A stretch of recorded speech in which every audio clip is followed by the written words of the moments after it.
Shalom, shalom, shalom, Israel. So I would open up and I would say, Call Allah Yahweh Ba'ashim Yahushua, Barakatah Yahweh Ba'ashim Mashak Yahushua. Right? So, tonight through the Spirit, right, going over some precepts, right, with a stop with the envy. Right? Envy is a heavy spirit, it's a heavy demon. Right? Most High willing, going through the precepts, man, rebuke that demon, rebuke that spirit. So most High willing, we can all walk more uprightly. Right, this is Job chapter 5, verse 2. For wrath killeth the foolish man, and envy slayeth the silly one. Right, so if you have envy, the Most High will call you a silly one. Right, because that's going to end up with you being destroyed. Right, if you have jealousy within your heart, right, you see what somebody else has, and now you kind of want it. That's coveting. Right, you're breaking the 10 Commandments. Let's get that in Exodus 20. Exodus 20, verse 17, Thou shalt not covet thy neighbor's house, thou shalt not covet thy neighbor's wife, nor his manservant, nor his maidservant, nor his ox, nor his ass, nor anything that is thy neighbor's. Right? You can't start envying the brother because he knows more than you. That's going off. Right? Don't, envy a sister, da-da-da-da-da. That's going off, man. Because he walks wiser than you, because he has money, he has better clothes than you. All that is vanity and folly. Right, I'm going to get that in Luke 12. And Shah said that's vanity. Right? It's Luke 12, verse 15. And he said unto them, Take heed and beware of covetousness, for a man's life consisteth not in the abundance of the thing which he possesseth. So don't look at what other people have and now you kind of want it, right? That's being covetous, right? You're going off because a man's life doesn't consist of the things that he has in abundance, man. He may have a car, or he may have a new car, quote unquote, or quote unquote nicer car than you have, and you're kind of looking at the brother sideways. How the hell did he have that? You thinking in your head, I'm more on fire than him. Why did the da-da-da, are you going off? Right? This is Wisdom of Solomon, chapter 6, verse 23. Neither will I go with consuming envy, for such a man shall have no fellowship with wisdom.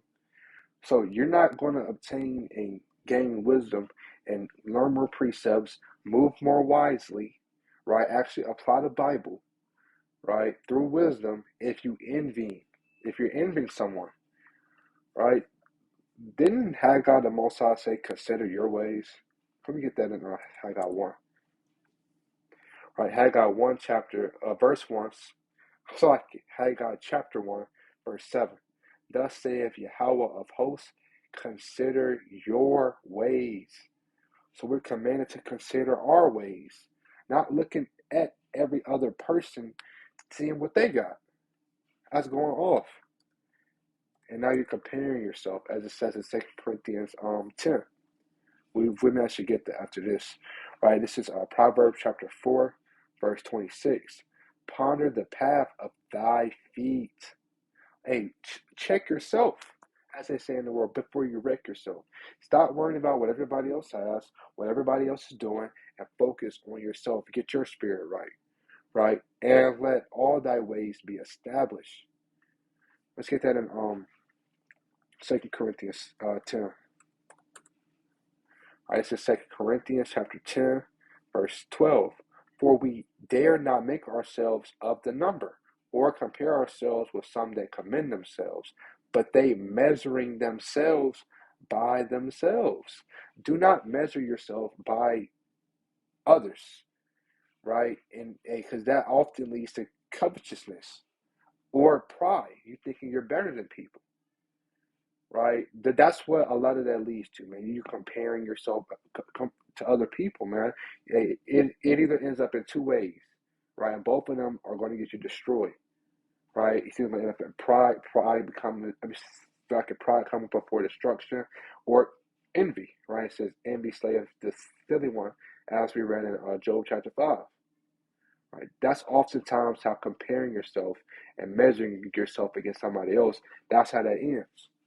right? And comparing themselves among themselves are not wise. And so Paul said, if you're doing that, you're not wise. All right, let's get Proverbs 27. All right, this is Proverbs chapter 27, verse 4. Wrath is cruel, and anger is outrageous.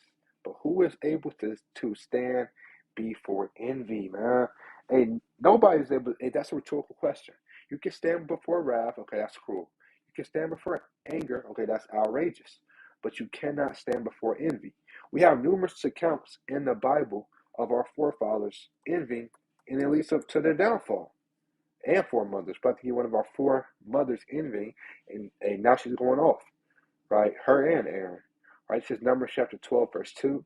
And they said, have the Lord indeed spoken only by Moses, that he not spoken also by us? And Yahweh heard it, man. So Miriam and Aaron, they were backbiting, right? And deep down inside, they were envying Moses because the Lord was dealing with Moses to a different extent, right? Let's get that in verse 7. My servant Moses is not so, who is faithful in all my house. With him will I speak mouth to mouth. Right? So, Aaron and Miriam, they were low-key jealous. They were low-key envying Moses. When you read about, you read that Numbers 14, and you read the whole book of Numbers, you see a lot of people were envying Moses because the Most High was truly dealing with him. Right? You read about it, that's 1 Samuel 18. Let's see. We read 1 Samuel 18. That's how Saul went off. Right? It's 1 Samuel 18, verse 7. And the woman answered one another as they played and said, Saul hath slain his thousands, and David his 10,000. Right? So they said, okay, Saul slayed his thousands, right? But David is more mighty. David slayed his 10,000. And Saul was very wroth, and the saying displeased him. So he's envying. He's envying that these women value David and say he killed 10,000 over the thousands that Saul killed. Right? That's envy. That's hatred. That's jealousy. And it said the saying displeased him. And he said, they have ascribed to David 10,000, and to me they have ascribed but thousands. And what can he have more but the kingdom? Hey, so they said, damn, man. Saul sitting back like, damn. Everybody likes David. The only thing David doesn't have is the kingdom. Everything else David has. That's envy, man. That's comparing yourself. As we read in 2 Corinthians 10. And we know Saul's hatred for David grew and multiplied until it maxed out, and then Samuel had to tell Saul his judgment. And Saul was kind of grabbing at Samuel's garment and kind of ripped Samuel's garment off. Then he went to the witch of Endor, and then he was really going off. So see how this small seed, the small seed of envy, the small seed of jealousy can grow until now you're seeking a witch, and now you're trying to overthrow somebody. That's all. It's a heavy spirit, man. We all got to check that spirit. We all have to. No envy in Israel, man. That's going off. We're supposed to love, not envy. Right? This is James chapter 3, verse 16. For where envy and strife is, there is confusion and every evil work. So wherever envy is, there's confusion. Wherever envy is, you have every evil work, man. So hey, if you have that spirit upon you, hey, most of our women, man, fast, pray to get that demon off you, because it's the demon, and it can end up to your destruction. We know Miriam, as she called leprosy. And it's basically the Most High spit in her face, as it says in the book of Numbers chapter 12. Saul, he didn't make it, and he got his kingdom, he got his crown, for those that have ears to hear, taken away from him because of envy. All right, so we have to be very careful. Right? This envying, jealousy, that's not a light thing. When you're looking at a brother, looking at a sister sideways, that's not a light thing, man. Let's get that 1 Corinthians 3. All right, 1 Corinthians chapter 3, verse 3. For ye are yet carnal, for whereas there is among you envy and strife and divisions. Are ye not cardinal and walk as men? Hey, so Paul said you're cardinal. Paul called the Corinthians, y'all very cardinal, man. And he said y'all very cardinal because it's a lot of envying, it's a lot of jealousy. And the Pharisees moved in that spirit, man. That's a very pharisaical quality or characteristics. It's envy. They said they desired the chief places. And they wanted the best ingredients. They wanted the mightiest shalom ever. That's going off. They said they enlarged their garments, right? So, envy, strife, and divisions, that's all cardinal, right? And we read in Wisdom of Solomon, chapter 6. Wisdom, I'm going to read it again through the Spirit, right? Wisdom of Solomon, chapter 6, verse 23. Neither will I go down with consuming envy, for such a man shall have no fellowship with wisdom. So you're not going to learn. You're not going to learn. The Most High is not going to sup with you and send His Holy Spirit through wisdom to sup with you if you have envy and strife within your heart. I will probably close out with this one through the Spirit. All right, Sirach chapter 30, verse 24. Envy and wrath shorten the life, and carefulness bringeth age before the time. So envy, that's going to shorten your life, man. You're stressed out. You always, that's off, man. You're hating people. That's hate. Let's get that. I believe that's First Peter. So like First John 4. I believe.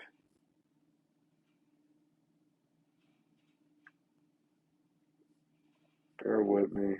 Not 4. Maybe 2 or 3.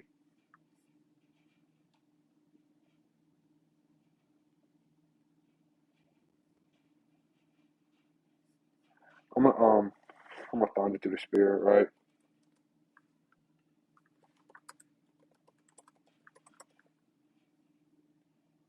Yeah, First John 3. First John chapter 3, verse 12. Not as Cain, who was of that wicked one, and slew his brother, and wherefore he slew him. So, why did Cain slay Abel? We're going to see why, right? Because his own works were evil, and his brother's righteous.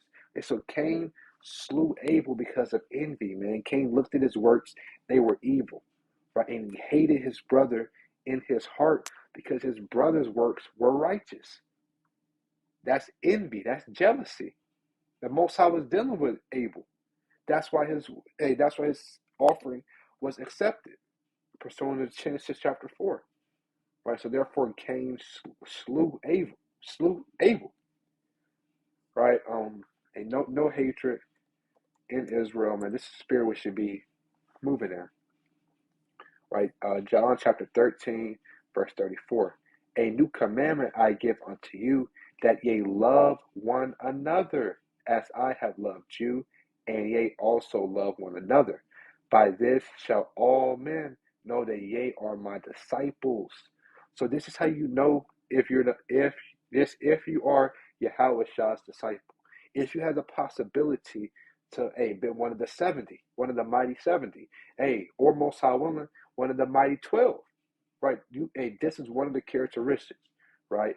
If ye have love one to another, right? So, all men are going to know that you're Yahweh Shah's disciple if you truly love your brother, right? A lot of times that can't really be seen for real. And you may be praying for just for brothers and sisters, and all that is behind closed doors. Pursuant to Matthew chapter 6, verse 6, and the Most High, He's going to bless you for that, right? And you may be fasting for a brother, fasting for a sister, right? And then we have to know that. That's love, right? That's love, man. Sending precepts, exhortation, encouragement, calling brothers, calling sisters. That's mighty. That's love, man. That's not envy or jealousy. And most High women, man, continue to abound in good works, continue to abound in faith. So most High women, we can get this kingdom. Most High women.